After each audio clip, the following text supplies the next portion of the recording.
Right, folks. So when we're starting up a rehab program, you're trying to enhance your recovery, and this can be either from an injury or from exercise. It doesn't matter because this is something that exists on a spectrum. Okay, so recovering from an injury, it's no different than optimizing recovery from exercise. Exercise is a process where you are subjugating yourself to some sort of stressor in order to break your body down to some degree in some appropriate way, in some appropriate method. And you do it in such a way that it instigates a response to adapt, to grow stronger, to grow, develop more endurance, more speed, whatever, more coordination, more accuracy, whatever you're aiming for, whatever your objective is for the exercise, right? Well, when you get injured, fundamentally, it's technically no different. It just tends to be a little bit more severe, but your body technically has the same process for healing, which is that you create inflammation, you flush out metabolites and damaged tissues, you put in nutrition into the area, and your body has to be in a bit of a relaxed state. And by bit of, it needs to be in a relaxed state to really get the most out of this. So something that we cover in the movement and mobility world is that we have to understand that if I'm having pain, and this can be like whether from an injury or like DOMS from post-exercise, whatever it is, doesn't matter.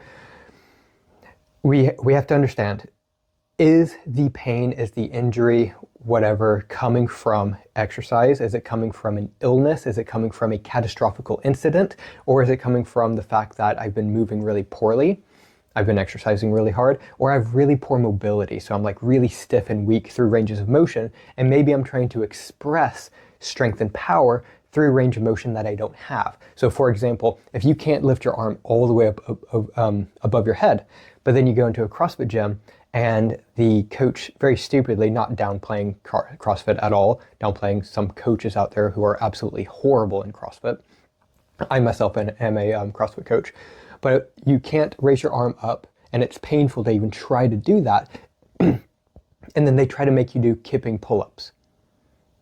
Okay, so you cannot own the range of motion anyways, and now they're trying to take you explosively, really dynamically through that full shoulder range of motion.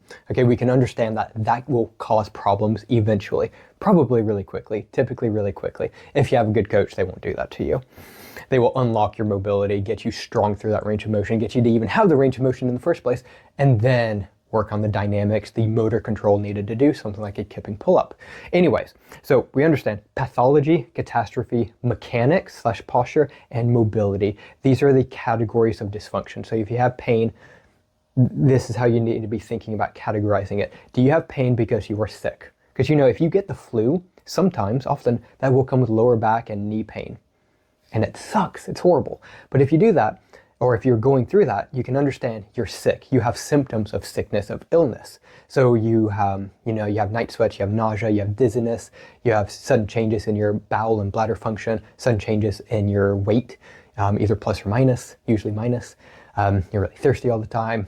You're exploding out both ends, all this kind of things. You understand the symptoms of being ill. So do you have lower back pain because you hurt yourself deadlifting yesterday, or because you're sick? Okay? Or was it a catastrophic problem? Did somebody, you were walking down the street and somebody side tackled you and you shattered your knee, and that's why your knee's hurting? All right? If it's pathological or if it's catastrophic, you go see your doctor. If it's a mechanics, a postural, or a mobility problem, going to see your doctor is the worst thing that you can do because doctors are not trained for this. If you go see a doctor because you hurt yourself running, I guarantee you your doctor is not going to help you to run better. And that's how you fix these problems. You don't focus on the pain. The doctor will be able to help you with the pain. They will be able to prescribe you ice. They will be able to prescribe for you to go home and ice and rest, which is typically what you'll get. Maybe you'll get some physio, and then even with the physio, it's typically pain management and it's some basic stretching, and it's pretty worthless, and it's a waste of time for people. So when we're constructing a mobility program for a given issue, it doesn't matter what the issue is. We follow 4 basic guidelines for helping people to optimize their recovery as much as possible. Now, number 1 is that you need to provide your body with the state of being that enhances recovery as much as possible. And so number 1, we say down regulate your nervous system. Now what this means, sometimes you'll hear me say, usually just because it's easy in terms of the context, I'll say go parasympathetic. just really quickly on this parasympathetic and sympathetic. When you go through a fight or flight response, that means you're sympathetic. So parasympathetic is the opposite. It means, we often say the rest and digest, just to make a rhyme.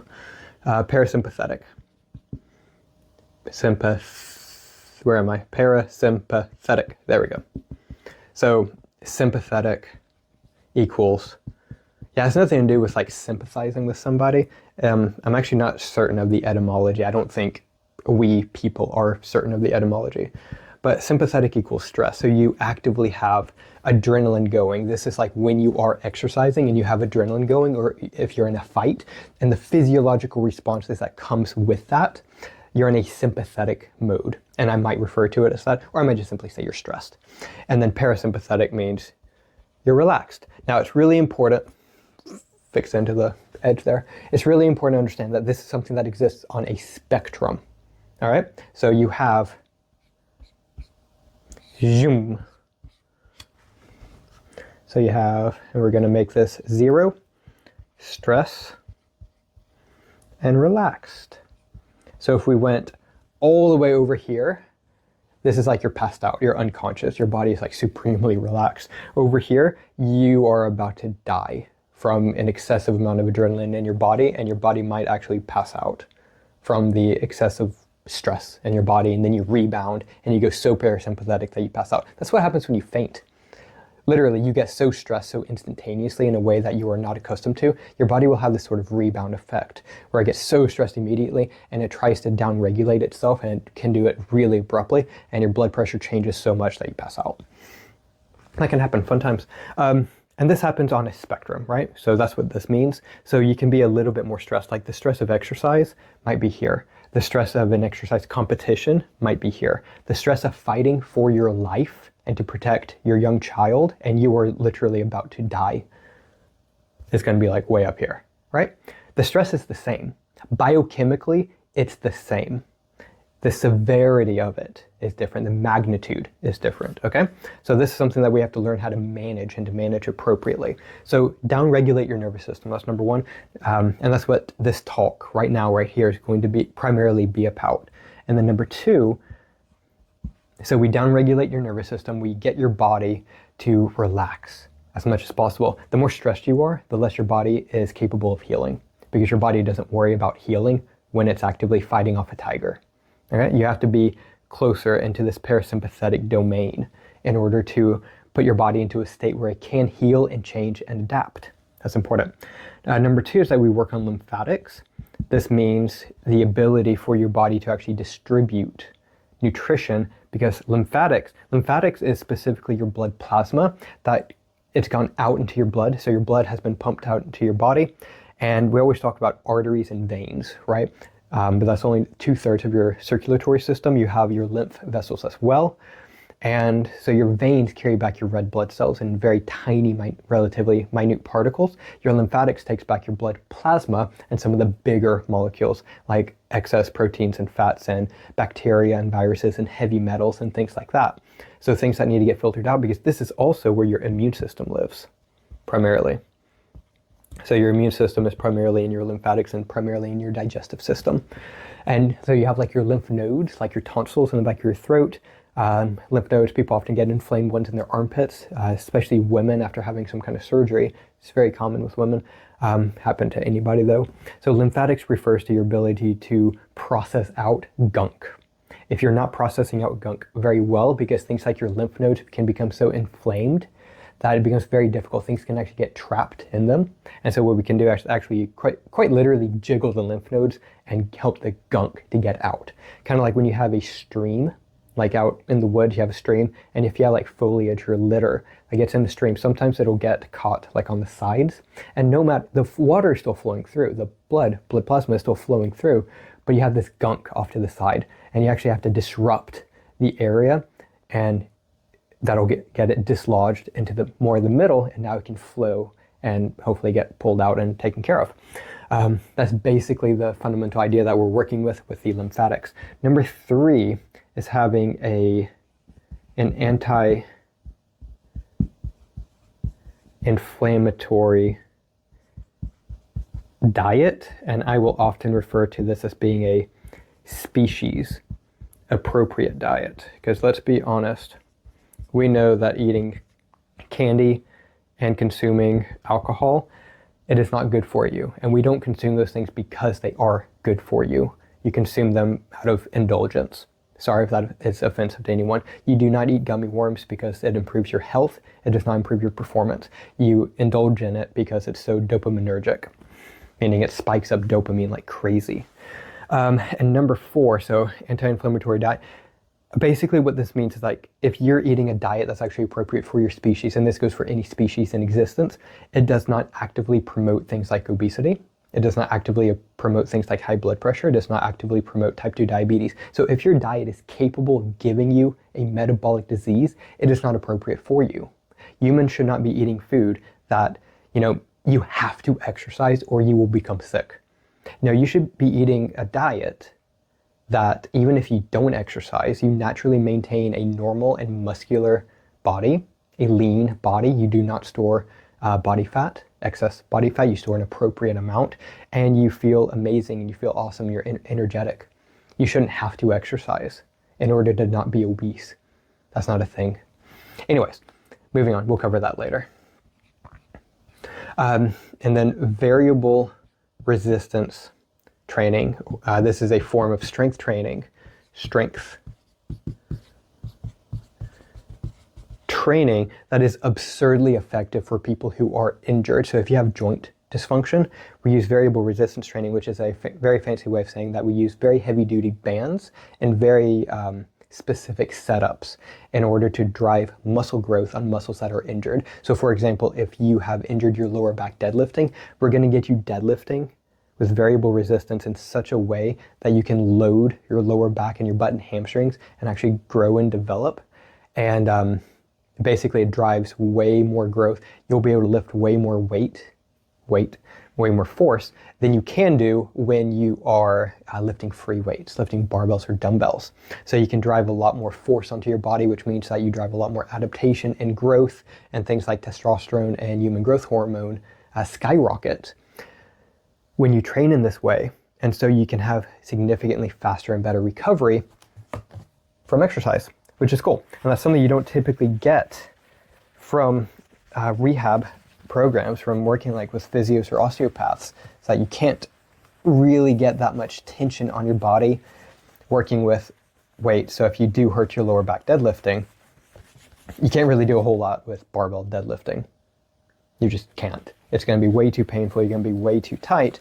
But using something like the X3 bar works absurdly well for getting people to be able to lift a lot of weight and be able to heal from an injury such as a low back injury via deadlifting. It's far more effective. All right, so this is going to be really quick, really simple, and really basic. I'm not going to go into a whole lot of depth. That's not the objective. This is more of an overview of, hey, this is how we, these are the categories of things we're thinking about with a good quality rehab program. So going parasympathetic, give your body the state of being needed to actually heal and to adapt and to grow. Work on your lymphatics. That's like with lymphatic drainage massage. And that's giving your body the means to actually distribute nutrition. Because if things are stuck in your lymphatic system, that means that your blood cannot adequately drain back to your heart. That means that your body will have issues with distributing nutrition out. You will have an impact in your circulation. You work on your lymphatic system and your circulatory system works way better. You can distribute oxygen and nutrients far more effectively to your body. And so of course you can heal more effectively. You can also get broken up tissues, damaged tissues out of the equation significantly better. Your immune system just works better. Give your body the resources it needs with a species appropriate diet, a proper human diet, so that it can heal much more effectively. And don't eat things that actively promote inflammation. If you're injured, if you're chronically stressed out, massively reduce your sugar intake. It's a pretty easy thing to do. Well, in theory. If you are highly addicted to it, it can be hard, but you need to make sacrifices like this to enhance your recovery. And then variable resistance training, actually loading up your body so that you can come back stronger than before. Okay, so parasympathetic work. Oops, that does not start, that's an R. I've always kind of like accidentally turned P's into R's when doing uppercase P's. Like my whole life I've been like that. Anyways, not important. Parasympathetic work.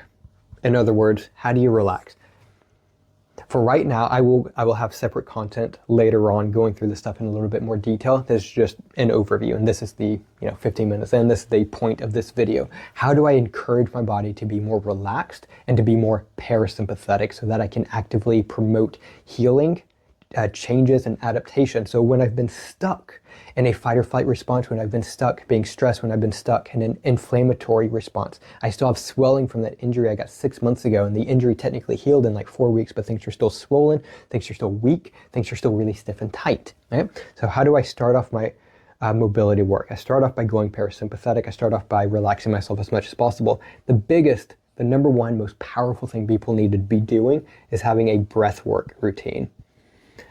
There are breath work. Is that one word? Anyways, doesn't matter. There's a lot of different things you can do for this. What I honestly recommend is experimenting with a few different things. Go to YouTube and just type in breath work for relaxation. You will find a plethora of things.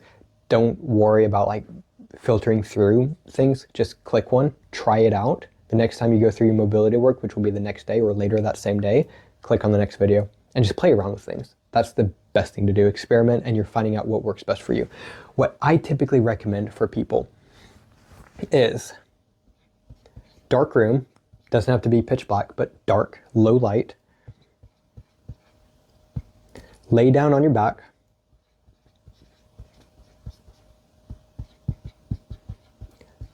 Eyes closed. No distractions. So turn your phone off into like airplane mode, like do not disturb mode. If there's anybody in your house with you, let them know you're going to be doing this and that you need silence. So like respectfully, shut up and don't bother me. And just make sure that nothing's going to happen. Like if you're expecting something to come in the mail like any moment now, maybe not the best time to do this. If you have eggs boiling on the stove, probably not the best time to do this unless you're intending for it to take 5 minutes and the eggs are going to be boiling for 10 minutes, whatever. Just make sure there's not going to be any distractions. There's nothing worse than, even though this breath work may only take like 2, 3, 4, 5 minutes, don't get interrupted. It's really important. Lay the groundwork for a successful mobility practice coming up. And there's a few other things with that, but you get the idea. You want to be as chill as possible. What I recommend, and what I typically, not always, get people to do with this is that while you're laying down, you're going to go with a big, massive double inhale. Now I'm going to make this note as well. Make sure it's known. Nasal breathing only. At least at first, get used to just breathing in and out through your nose. No, none of this crap about in through your nose, out through your mouth, which is just made up nonsense. That's seriously just a pattern that some people like to do. There's a reason for it. It does help you to offload CO2 a little bit more because your mouth's a bigger hole, but you don't necessarily want to be doing that, but that's a different story. Nasal breathing, 100% to begin with, okay? So as you're going through this, you're thinking double inhale. What that means is breathe in, not all the way, and then breathe in again. So it's, and on the second inhale, I breathe in all the way. There's a reason for that. Basically, it helps your lungs to more fully expand. If you try to breathe in really aggressively from the start, I think it's more like an idea, but it seems to pan out and it does physically feel a lot better. It's like you seem to crush the alveoli in your lungs, which help you to feel pressure in your lungs, to have that stretch reflex of the lungs, and to also distribute the oxygen from the air into your bloodstream. So when you do the double inhale, it seems to allow them to stay more inflated, more upright, and it helps your lungs to stretch out more so you can breathe in more effectively. That seems to be the idea of it. And it feels so much better. I absolutely love this double inhale. And then you'll do like a full exhale. So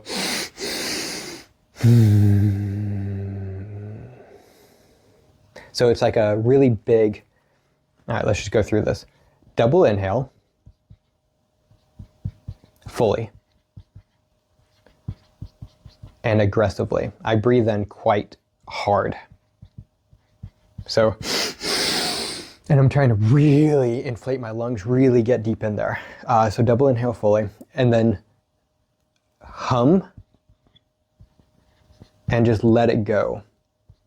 Let it go, let it go. Dear God, my daughter is going to be, she's 1.5, and she's, as soon as she hits 2, we're going to let her start watching Disney films. We'll see how that goes. Hopefully we don't get into a routine of like watching the same thing on repeat. Anyways, not important. So hum and just let it go fully. Okay, so it's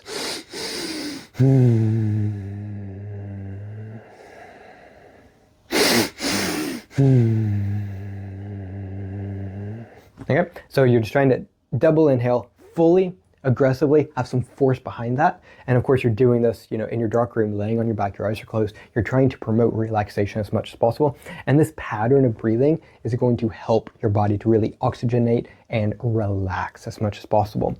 You may want to try different patterns, like just do a single inhale, do it fully, and do it fully very not aggressively. Go. And then something you can also try doing, hold at the top, meaning at the top of the inhale, hold it for a few seconds. So something like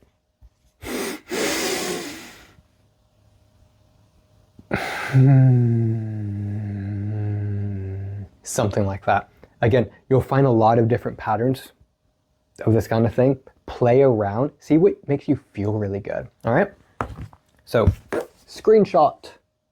There's the stuff. All right. So what else can we do besides breath work to help your body to relax as much as possible? Because we're thinking like this is how you start off your mobility work. Okay. So if you can start off your mobility work in as relaxed of a manner as possible, then things will just kind of work a lot better. You'll be able to get way more out of the mobility work. You'll be able to make changes in your body, and maybe things haven't changed, in years for some people. So breath work, upper back massage. So if you have massage therapy balls, get them in your upper back, like in between your shoulder blades and on the back of your neck. Plus back of neck, I'll write that in. If you have, I'm just going to put it in. I'm not going to say if you have any experience with it, just go for it. It can be the same thing as the breath work. Meditate, and I'll recommend starting off seated. Just to begin with, you could try also going for a nature walk. Just go outside on a nice sunny day in a field of beautiful flowers. Go to your happy place. That's everyone's happy place, be honest. Nature walk. And this can also be meditative, but if you're very new to the entire idea of meditating, you haven't actually done it properly, you've never had like a mentor for it, I'd recommend starting off very much like in the breathwork stuff, dark room, maybe have some candles lit, have maybe something natural and nice smelling going on, or don't. Close your eyes and just sit and breathe. And what some people will notice that they become really agitated, like they get kind of twitchy, like they have restless leg syndrome or something like that. And that's a possibility. Right.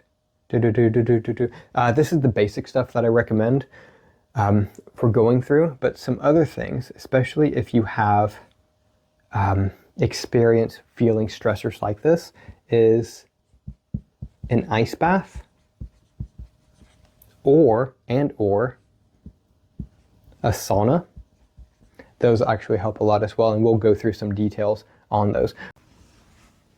Right, so that gives you 5 basic kind of things that you can do, and we're thinking at the very start of your mobility work, we have to down regulate, we have to engage this parasympathetic nervous system as much as possible so that your body can heal, it can adapt, it can make changes, because remember, when you're stressed, your body doesn't change as well. So breath work, upper back massage, back of the neck, and we would of course incorporate breath work with that, meditation, and if you're accustomed to experiencing these kinds of stressors, ice bath and sauna can work tremendously well as well, but they are stressors. And if you're not accustomed to it, then they will just simply stress you out. Ice bath, for example, will spike your adrenaline. However, you can rebound off of that and actually becomes extremely relaxing after you get out. Or it can even be relaxing when you're inside of it, depending on how accustomed you are to it. But we can use that as just different methods at the very start of your mobility practice. So we're going to be saying, 3, 2, 1, we're going to start our mobility routine, 20 minutes budgeted out so that I can dedicate some time to these drills to manage my pain, manage my range of motion and my strength so that I can heal as effectively as possible. I start off with this sort of work so that we can engage that state of healing, and then I can engage, the lymphatic work, the other forms of mobility work, and the strength work that's going to help me to increase my circulation and heal as well as possible. So breath work and upper back massage, typically I would say just devote a good 5 minutes. That's typically all you need to start to make a substantial change. If you are quite accustomed to being extraordinarily stressed out all the time, and that's kind of your norm, something we do want to watch out for when we're starting to do this parasympathetic, this de-stressing work, and especially when we get into breath work or meditation. And I did mention before about how you can get agitated during meditation, which is that when you're so accustomed to being stressed out, and that's your normal, like you have adrenaline spiked up and that's just normal for you, your heart rate is maintaining like 120 BPM, and that's just how it always is for you. When we finally start to downregulate for the first time, that can become extraordinarily uncomfortable for you, because that's a state of being, that's a nervous system state that is irregular for you, even though it is technically your normal. You've been so far away from normal for so long, it can become quite scary. I've had people, when they've engaged in this, they just simply stop and they just go to the bathroom until that session is over, because it's so uncomfortable for them. And that can happen. You want to make sure that you're really easing your way into this. Make sure that nothing of this sort of persuasion is something that you're forcing to happen. It needs to happen naturally. It needs to be something that maybe with some gentle, loving guidance from a mentor or coach that you get into, but you get into it gradually. Do not force it, as that can just make you even more stressed out. And we don't want that to happen. We want this to be as de-stressing as possible overall. But yeah, these first 3 things, sort of the basics of it, ice bath and a sauna, we can consider that to be a little bit more advanced, if you even have access to those sorts of things. But typically, we'll just say, just dedicate about 5 minutes to these things. And again, we'll go into more specifics on each of these in later videos. If you suffer with chronic pain, chronic injuries, athletic injuries, I have got you covered. My name is Ethan Hammond, and I am a strength and rehab specialist. I work with people who want to return to sport and fitness, but feel that they can't because of pain and injuries. I've helped people with conditions such as lower back pain, ACL tears, shin splints, neck pain and chronic headaches, and so many more things. Now, a lot of you will be going through things like this, like what I just listed above, and you're saying that you cannot train anymore. Bullshit. You have got to train, and you've got to train right. Train or complain, that is the way this works. Now, I work in person in Southampton, England, but I have online services as well if you're a bit further out. And I also offer free consultations to get you started with a free game plan and strategy for getting out of pain. All you have to do is to send me a text or a WhatsApp message to 07 305 231 339, and I will personally get back to you in the next 24 hours to get you started on the road to proper recovery. If you are serious about leveling up and making real change, this is how you start.